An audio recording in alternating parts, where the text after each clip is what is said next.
माँ से भी ज्यादा ममता मामा से होती है।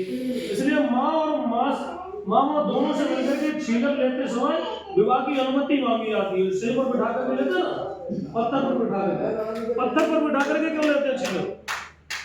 पत्थर पर बिठा करके छीलक इसलिए लिया जाता है कि पत्थर अपनी जगह पे विचलित नहीं होता अपनी जगह से। कितनी आंधी आए, तूफान आए, कितनी सर्दी हो, कितनी गर्मी हो, कितनी बरसात हो, अपनी जगह पर जो का क्यों रहता है। उससे शिक्षा ली जाती है, संदर्भ लिए जाते हैं कि हम अगर मुश्किल भी आई जीवन में, परेशानी भी आई, कोई समस्या भी आई, तब भी हम पत्थर की जगह तरह से अपनी जगह अपनी स्थिति पर रहेंगे, हिलेंगे डुलेंगे नहीं। लड़का कहता है हम अपने पत्नी पर धर्म को रहेंगे और लड़की कहती है हम अपने पति पर धर्म को रहेंगे। दोनों लोग ये संकल्प लेते हैं। उसके बाद जो अभी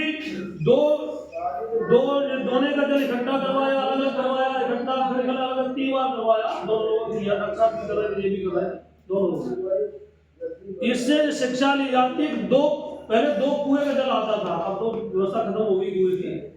फिर 2 लोटे का जल आने लगा, 2 दोने का जल। 2 लोटे का जल इकट्ठा होने के बाद दुनिया में कोई अभी तक ऐसी मशीन नहीं तैयार हुई है जो उसे एक बार इकट्ठा हो जाए फिर अलग अलग करके ये टूटेगा और ये टूटेगा। कर सकती है? नहीं कर सकती है। इससे शिक्षा और संकल्प लिए जाते हैं कि आज हम 2 परिवार, 2 कुल, 2 खानदान एक हो रहे हैं और दुनिया में कोई भी कितनी भी बड़ी शक्ति क्यों ना सामने आ जाए, कभी हम लोग अलग अलग नहीं होंगे। ये आपने संकल्प लिए हैं।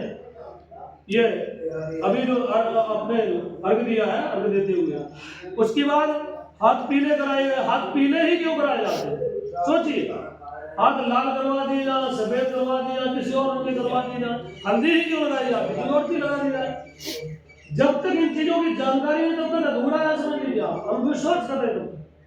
हाथ पीले इसलिए करवाए जाते, पीला जो रंग होता है वो त्याग तपस्या का प्रतीक होता है। लोग संत बनते तो पीले कपड़े पहन लेते। तो आज आपने गृहस्थी धर्म में पहला प्रवेश किया, पहला तो आपका यहाँ से शुरुआत हुई है गृहस्थी धर्म की। और गृहस्थी धर्म में प्रवेश करते समय आप पूरी त्याग और तपस्या के साथ अपना जीवन जिएंगे। ये आपने संकल्प लिया है। हाथ पीले करते हुए दान बहे जाते हैं तो दान ही क्यों बहे जाते हैं? गेहूं बहे दिए जाए, चना बहे दिए जाए, कोई और चीज बहे दी जाए। दान इसलिए बोए जाते हैं, दान की पौध होती है वो एक छोटी सी जगह में तैयार होती है और जब बड़ी हो जाती है तो दूसरे बड़ी जगह को, बड़े खेत को रोक दी जाती है। इसी तरह से शिक्षा ली जाती है कि बेटी एक छोटे से परिवार में पैदा होती है और जब बड़ी हो जाती है तो वहां से हटा करके बड़े परिवार को सौंप दी जाती है। दूसरी बात, एक दान की एक और विशेषता होती है। दान जब भी अग्नि में गिरता है तो पहले खिलता है, खीर हो जाता है। गेहूं डाल करके आप देख लेना, कुछ चीज और डाल करके देख लेना, जल भर करके राख हो जाएगा, खत्म हो जाएगा।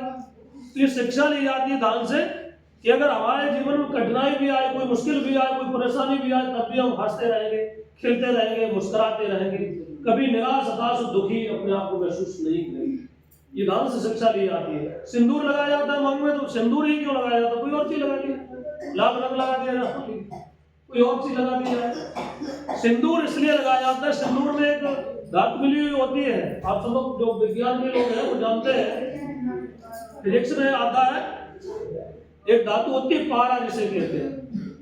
वो सिंदूर में आपने बहुत गहराई से जब देखा हो तो सिंदूर में एक हल्का सा चमकदार कोई पदार्थ होता है, वो चमकता है, देखा हो बहुत गहराई से, वही पारा होता है।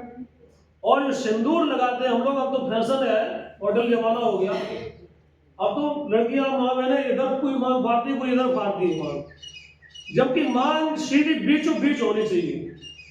और बीचों बीच में जब सिंदूर लगाते हैं तो ये जो मस्तिष्क की नसनाड़ी है वो ठीक रूप से, व्यवस्थित रूप से कार्य कर सके, इसलिए वो पारा का मिला हुआ सिंदूर लगाती थी। अब तो वो सिंदूर में वैरायटी आने लगा, गोरा हुआ आता है तो उसे भी पोत लेते हैं लोग। तो ये जब तक हम लोग क्लियर, जब तक समझेंगे नहीं एक चीज को, तब तक अंधविश्वास मानिए आप।